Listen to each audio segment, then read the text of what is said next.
All right, and we are live.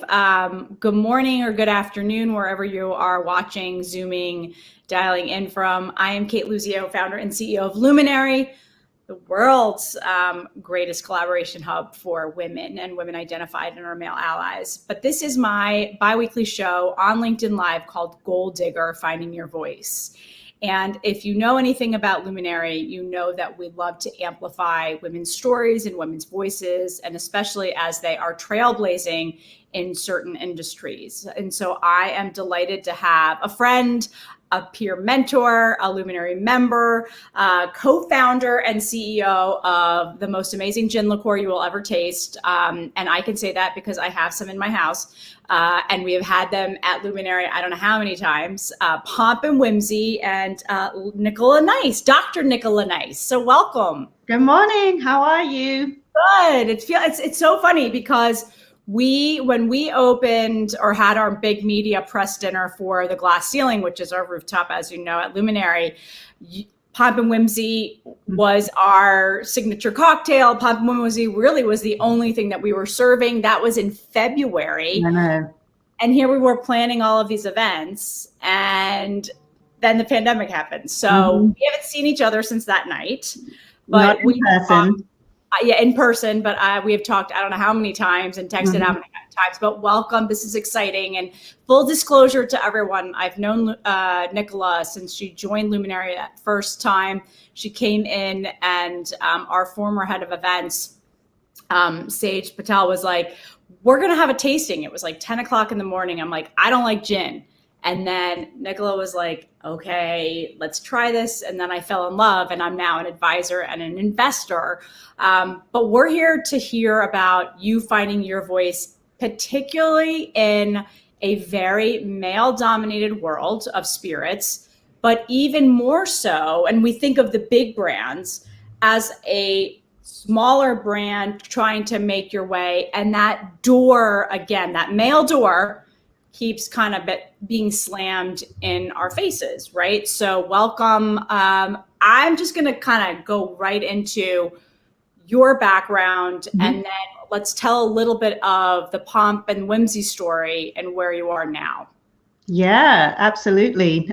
So I like to think of myself as an academic at heart, actually.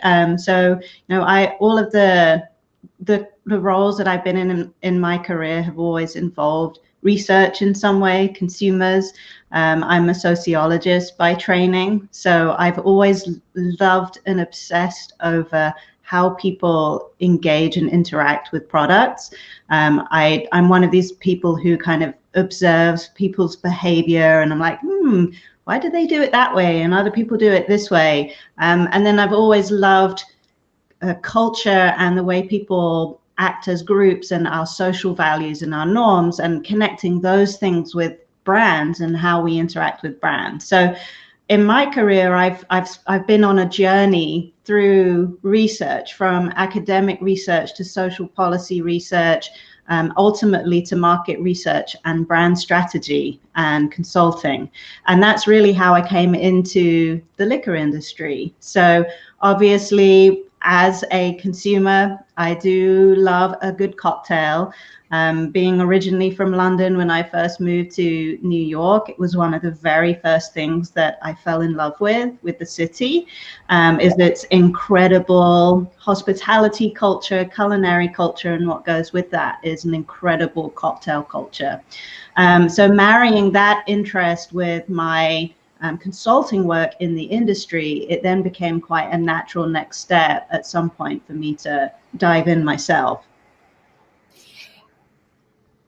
But I want to go back for a second, because you have been, before Pomp and Whimsy, you've been advising and in that industry for a long time, right? Working with companies like Diageo and others. Yeah, that's right. Yeah, so for the last 13 years, I've been running a brand strategy agency called Think Conservatory out of New York.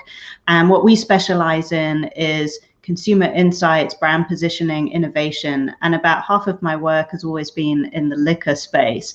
So as you said, Diageo, Campari, Bacardi. But the other half of my work has always been in what I would describe as quite female-driven industries. So beauty, fashion, personal care. And it was always interesting to kind of pivot between these two industries and see the difference in the way that women are represented as consumers. And I developed somewhat of a reputation for myself as, let's just say, an advocate, if not a specialist in gender-related issues in marketing. And this gave me a really unique perspective on the industry of alcohol, which, as you say, is not just kind of male dominated behind the scenes, but it's male dominated in the public eye, in that the vast majority of luxury spirits are really advertised and marketed to men as a primary audience.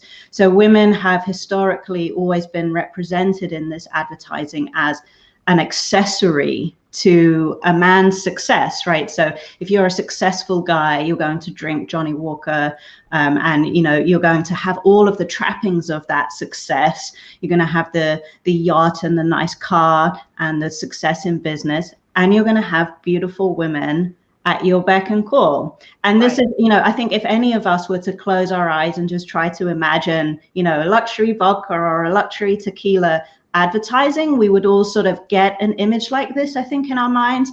And we don't really stop to think about how women are being portrayed there, and that we are never the object. And where we have been the object, it's always been in a very one-dimensional, quite condescending way, right? So reducing women to, you like pink, or you like diet, or you like spa, and talking to us just because we're women and not as women, and recognizing that actually we control 70% of household spending on alcohol. So it's about time we 70%, 70 on alcohol, which always surprises people, because I think we have this kind of cultural belief that women are not as interested or engaged in alcohol. And I don't mean this from the point of view of, drinking large amounts of alcohol. I just mean an interest in the category.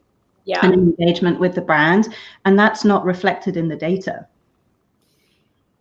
So when you say, and I'm assuming that number may have actually increased during the pandemic, because we know spirits, wine, alcohol have all sort of increased since March, particularly here in the U.S. So, I mean, we'll get to the Pomp and Women's story, but just generally from an industry standpoint, do you think that number will have gone up? Because again, women are at home more. They're obviously managing their households, their children, their whoever, plus their jobs, and likely being the ones that are buying the online purchases as well. They're not necessarily going out as much to the grocery store. I know here in the New York City, it's very easy to just get everything delivered. Do you think that is going to stay, that 70% over time, especially as people are going to be staying home a little bit more? I mean, I think that number has been very stable for a very long time. I mean, women control household spending in most categories and industries.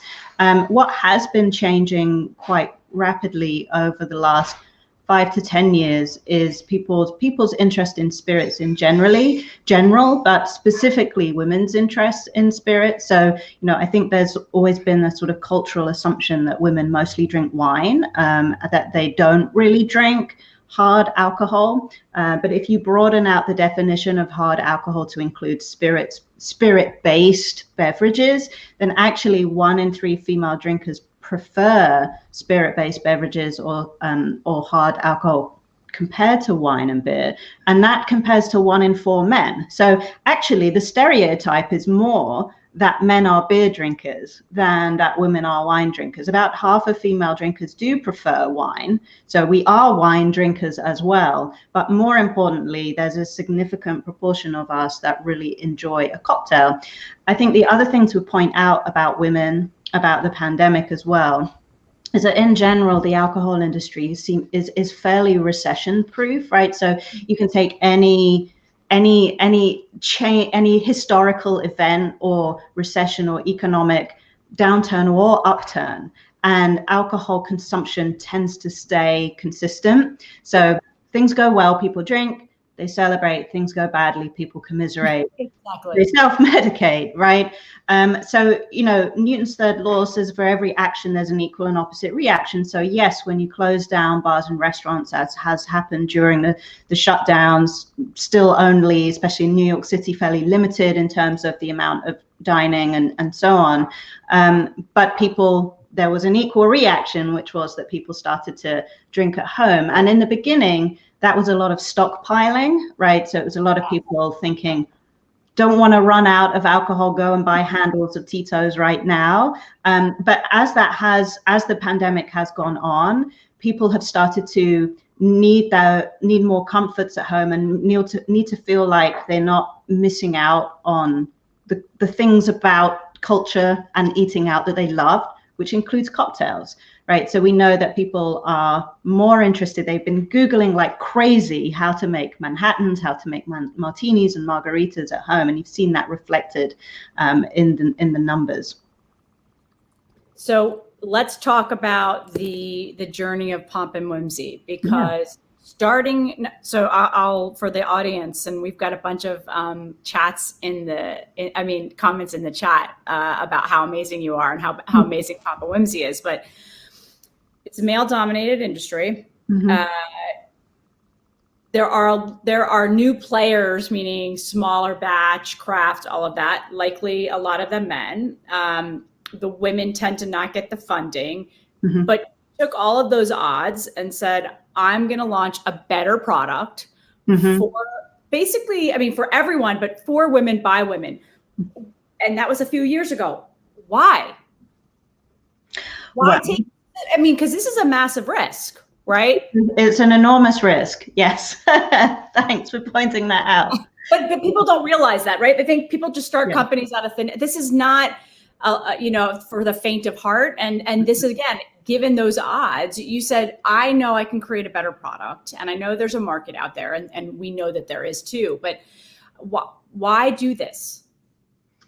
Why do it? That's a great question. There were three reasons that kind of really sucked me into this sort of idea of why is it that when it comes to marketing spirits, in particular to women, we are so underrepresented, right? And that kind of begged the question, is it that it can't be done, or is it that it just hasn't been done well, right? So I kind of came into it with three main sort of drivers. The first was that as a woman, obviously this was something that bothered me, and it bothered other women, that we were not being taken seriously as consumers, right? And so there's that sort of social imperative to want to change that landscape and change that narrative. Secondly, as an academic, whenever I see a norm like that, I'm always want to challenge it, and I always want to uncover what's driving that. Can we change that? And so I was intrigued by the challenge, let's say. And then as an entrepreneur, I felt like there's a huge amount of money being left on the table by not taking women seriously. So at some point, I think, as you mentioned at the beginning, it's not like I was sitting in a restaurant one day with my friends and kind of said, hey, we should just do this. I'd been in the industry for a really long time. I knew what was happening in innovation. I knew what direction the big suppliers were going in. I also recognized that there was an interest, certainly among the trade as well as among the big suppliers, in the female consumer. There was an interest in supporting women makers. But there was a lack of resources and a lack of knowledge about how to do that. And I felt ultimately, instead of me being paid to show other people how to do it, maybe I should just try this myself. And it wasn't just me. So I'm not a solopreneur here. I'm very fortunate to have 4 other co-founders. Nori de la Cruz from Think Conservatory, who is my business partner there and my business partner here. Vanessa Urian, who is our brand director at Pomp and Whimsy, but was working at the time for an award-winning, Grammy-nominated design agency in Los Angeles called Meat and Potatoes. So her and the 2 creative directors from that agency, TJ River and Todd Galoppo, came in with me on this challenge. And I basically called them and I said, I think we can do this. I'm willing to, to put my money into this, to go to the front of this. Will you do it with me? Because I need great talent behind me if we're going to pull this off. And that sets the journey. You've, again, created an amazing product, but yet, and again, I go back to it's male-dominated funding issues. A lot of what we read, and you and I spend a lot of time going back and forth on this, and as does another one of your board members, Cindy Gallup, around outside really of Skinny Girl, which was many years ago by Bethany Frankel, the acquisitions that you see of these brands in the liquor industry have mainly been men. It's Casamigos with George Clooney and Randy Gerber. It's lately Aviation Gin with Ryan Reynolds. And again, no offense to all these people. Then you had the Fat Jewish with Boss Babe or whatever that's called, a White Girl Rosé. Yet there are and you lead, and we'll talk about the Women's Cocktail Collective, but why? Like, is this just, I mean, we don't have celebrity spokespeople. Why is it so hard for women in this industry? So I think that the examples that you're sort of describing of, what we would describe as sort of celebrity-led brands, and, if we just took that as a subsection of brands that have succeeded, that have, celebrities behind them, why are they all men? I think a lot of it has to do with the fact that there's still a lot of stigma associated with women drinking, and especially women drinking hard alcohol. So take, for example, Matthew McConaughey, who is a spokesperson for Wild Turkey, Campari's whiskey brand. It's okay for Matthew McConaughey to go on Conan O'Brien waving a bottle of whiskey around, quite clearly having consumed quite a lot of it, and that makes him cool and a leader and creative, and people want to emulate that. Can you even imagine a female celebrity in that same situation, or even just being photographed with hard alcohol in her hand? Yeah, it would be terrible. So that women still face this stigma, and I think there's something really important, Cate, that I'd like to point out at this point about women and alcohol, because there's been this sort of assumption that when you get behind brands, it's about how much you drink and like talking about that side of things. But what I really wanted to showcase and highlight, because one of the reasons why women have not been more targeted by the industry directly is because we don't drink as much, right? So as many women as men drink in the US, but we drink a lot less. So the average man drinks 6 alcoholic drinks a week. The average woman drinks 2. And so for the longest time, it's not, part of that stigma has just been, well, if we don't account for as much volume, then there's no point talking to us. But we should be turning this completely the other way around and saying, on average, women tend to be more responsible drinkers. They tend to think more carefully about what they're putting in their bodies, and, wanting to stay in control, recognizing that they have other responsibilities, that it's not about excess, it's actually about quality. And we should be celebrating and highlighting that, right? Not penalizing us for being more responsible. No, absolutely. And again, there are, myself included, I'm not a wine drinker. I like champagne, but I like spirits. That's me. And we've had so many events at Luminary with Pomp and Whimsy cocktails, and people just absolutely love it. Women and men alike, right? But you also have, and I like to point out, because the spritz, especially the Aperol spritz, has become, over the last, probably just because of Instagram, right? It's like rosé.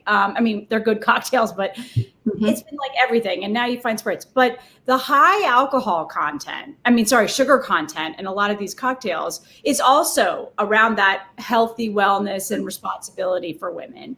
Yeah. But one of the things that I learned this summer around Pomp and Whimsy was that your sugar content is so much lower than the majority of any type of spirit or liqueur. And I think that's an important part as people are focused on wellness. Absolutely. Yeah, there's three important points about the way we make Pomp and Whimsy that's different, right? So the first is that Pomp and Whimsy is made from completely 100% real food, whole ingredients. And, you know, it's easy to sort of think with a gin, well, of course, a gin is botanicals and, it's spices like we have in our spice cabinet. And you'd be very surprised to know how many of the spirits that we're drinking every day have been doctored and had things added to them, had flavorings added to them, had colors added to them. And the main reason why we as consumers don't know about this is because there is no federal requirement for labeling ingredients when it comes to alcohol, right? So for me, the first thing was I wanted to make sure that this was a clean product, right? I'm never going to go out to anyone and say that alcohol is quote unquote healthy, but we can make alcohol in a way that is clean and is absent of all of those things that none of us want in our food. So why would we want them in our liquor? The second thing is that Pomp and Whimsy is extremely low sugar. So we're not using any kind of artificial sweeteners, all of the sweetness. But one of the first things that people comment on when they taste Pomp and Whimsy is, oh, it's sweet, because it's a gin. They're not expecting that. And Pomp and Whimsy is actually a gin cordial, which we can talk about separately, but it is a specific style of gin that's infused and lightly sweetened because it's intended to be able to be drunk straight out of the bottle. So it is a cocktail essentially, as well as an ingredient in a cocktail. And what we also don't know about liqueurs like Aperol is how much sugar is in there. There's a good 10 grams of sugar. You can look this up, Google it, in 1 ounce of Aperol. And there is a quarter of that in Pomp and Whimsy. And so that means that even if we were to sort of measure that in terms of its caloric content, Pomp and Whimsy has 60 calories in an ounce, which is about the same as a regular gin, honestly. So yeah, which a lot of people don't realize as well. Alcohol is not calorie free. Exactly. Like any kind of alcohol has some calories by virtue of its base. And then, of course, the last point, which you reference, is that Pomp and Whimsy is lower in ABV.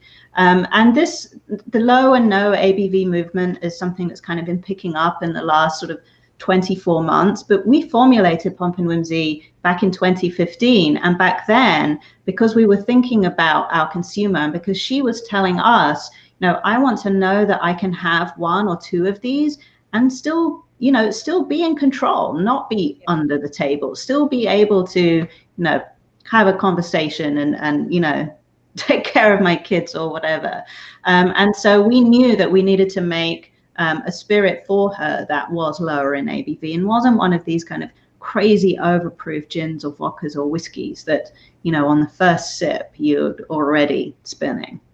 Exactly. There's a comment in the chat. Growing up, alcohol marketing was all about frat party energy. I love your innovation and marketing and product, Nicola. And that's true, right? I mean, if you look at, and we've thrown it up in the banners where to find you online on social, but it's not the clinking of the glasses and people overly indulging. There's nothing wrong with that for people that overly indulge. We've all needed it during this last 7 or 8 months, but it's much more refined. And I know you mentioned you're too creative, especially Todd, who I've had the chance to meet on Zoom, just around the brand story, the aesthetic, everything goes together around. This is something to be enjoyed. This is something to really celebrate around again, whether it's your wins or not, the not good news, right? That Pomp and Whimsy is there. Mm-hmm.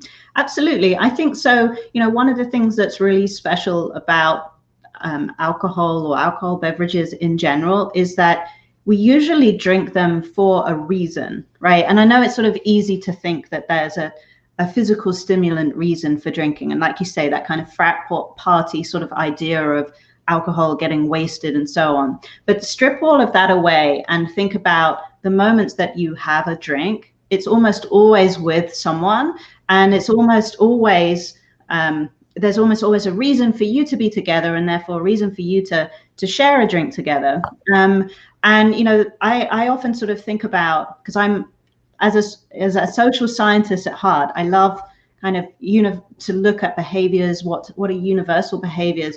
And the toast is actually an almost global universal symbol. So you and I don't need to speak the same language to understand what it means to hold a glass together, right? When you and I raise a glass to each other, we know what that means. And we know that it's a celebration of that moment, a celebration of each other, a good wish for the future. And there's something really powerful and special in that. And so Pomp and Whimsy as a brand is really all about celebrating that and facilitating those moments. And it's so much more than just a cocktail recipe or a reason to get wasted, as I said.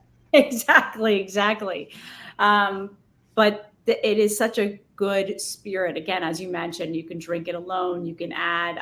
When we launched the glass ceiling, we did a signature cocktail, and they're just amazing. For you. For me, yes, I guess a little champagne and a little, which I love.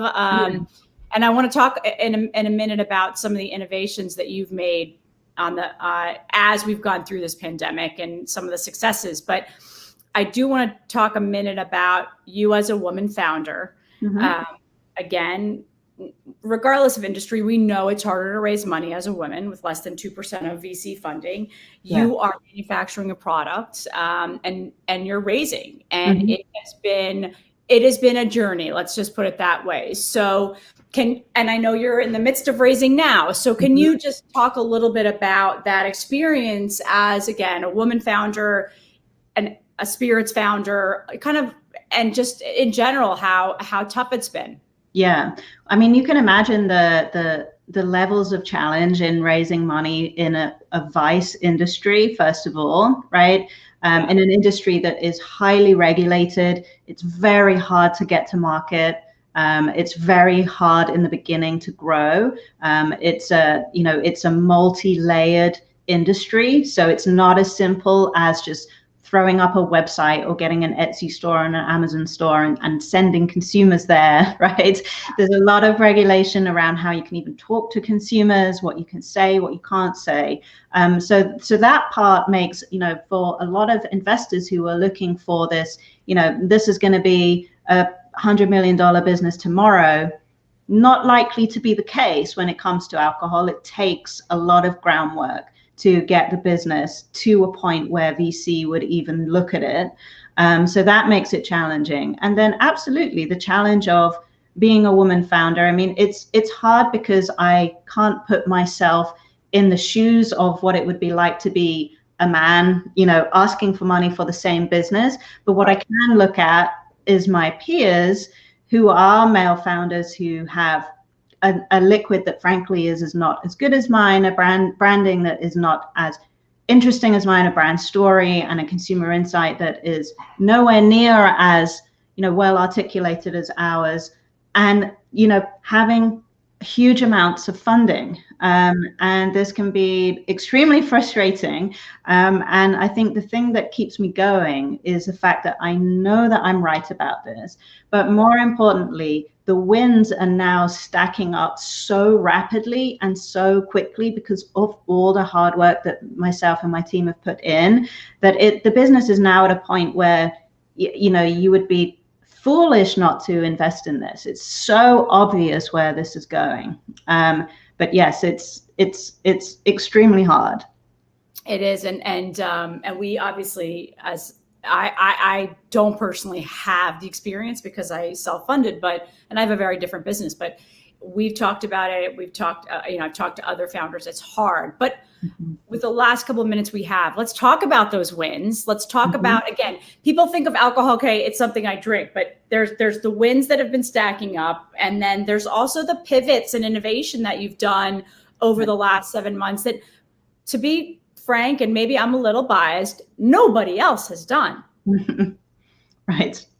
So Yeah. can we talk a little bit about those wins that are stacking up? And again, I think that's amazing to boast about those because it's important. And then sort of those top 3 innovations you've made. Yeah. Well, I mean, of course, you are on this journey with us, and you've seen what the last 7 months have looked like. As you said, you and I have been in constant contact, and you were there on our call in March and April to our advisors and to our investors, where we explained what was happening in the market. So just to kind of give some background, at the beginning of March, about 75% of Pomp and Whimsy's business was in the cities of New York and Los Angeles, right? So the 2 hardest hit cities in the pandemic, and about half of our business came from bars and restaurants.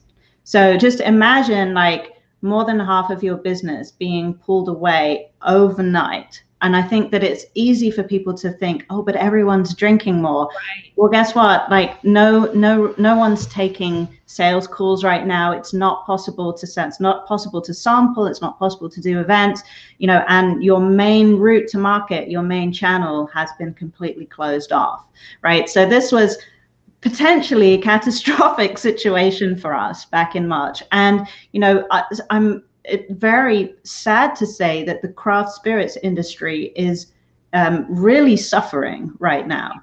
So the industry as a whole is down 40% this year. So yes, it's easy to kind of say everyone is drinking, but if you are a small producer who is really dependent on bars and restaurants and your tasting room and a local market to get going, no amount of hand sanitizer is going to get you through that.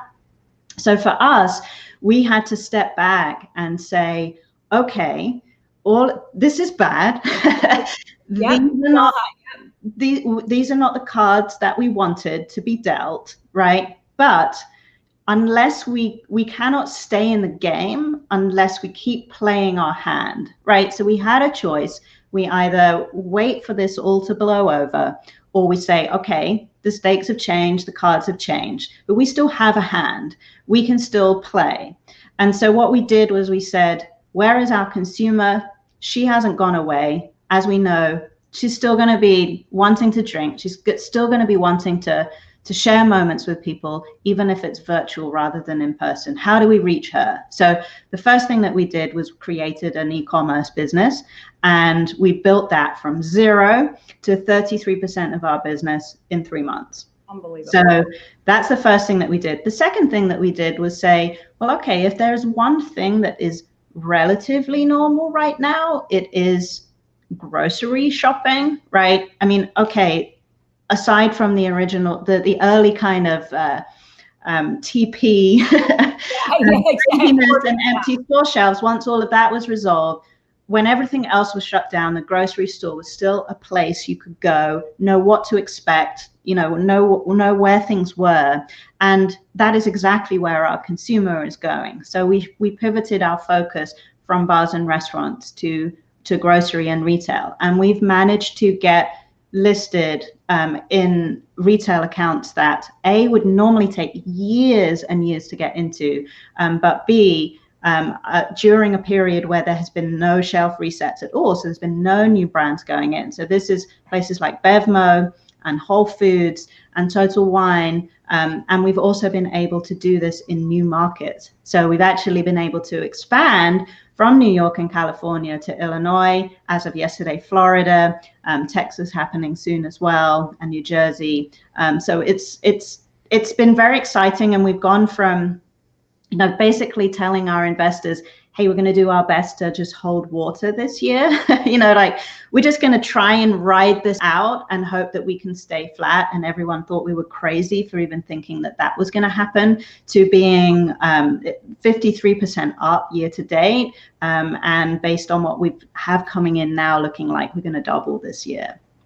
I mean, that alone is staggering.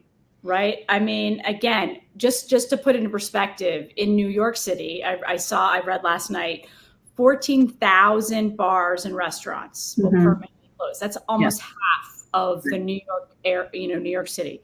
And you recognized early on kind of like Luminary, right? We can't, this could last for a very long time. Regardless, we've got to kind of pivot and adapt the strategy. But having those statistics, right, for anybody that's listening, and if you're listening or watching, get this story out, because for a potential investor or, down the road, an acquirer, this is this brand story you want.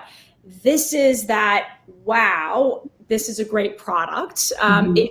You wouldn't be able to expand in new markets like you have, the DTC piece, all of that.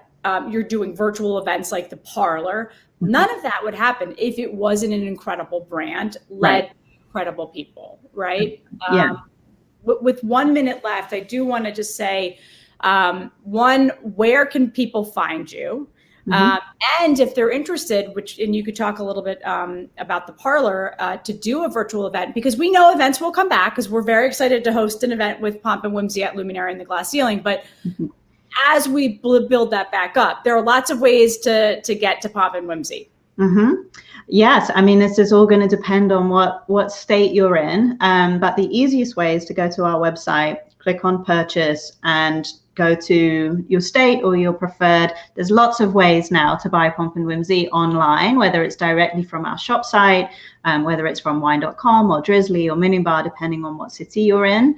And then, yes, go into, if you're in California, go into Bevmo, go into Total Wine. In the next few weeks, we're going to start seeing it in Whole Foods, which is really exciting in California as well. And look out for more places. And of course, ask for it. You'd be surprised how much your local liquor store wants your business right now. And if you have something that you really want, you can always special order it. That helps us enormously, because once retailers see how special the product is and how much people are enjoying it, then it becomes an imperative that they bring it in. So, well, I'm a huge fan of Pomp and Whimsy as a brand and as a product, but I'm also a huge fan of yours. And likewise, the feeling is mutual. Look forward to cheering at some point soon in person. But again, I put it on the banners. You can follow Pomp and Whimsy at Pomp and Whimsy on Instagram. Pompandwhimsy.com is where to find out more, as Nicola was mentioning. And if you happen to be in person at Luminary, let us know. We're happy to provide you a bit of a taste. We always have some on hand. And Nicola, we are excited to watch this journey. I personally am as an investor and an advisor, but I think there's more stories to tell out there, and we will hopefully see you soon. It's just the beginning. Thank you for having me. Thank you. Talk to you soon. Everyone, have a great weekend, and we'll see you in 2 weeks for the next edition of Goaldigger here on LinkedIn Live. Take care, stay healthy, and stay safe. Bye-bye. Bye-bye.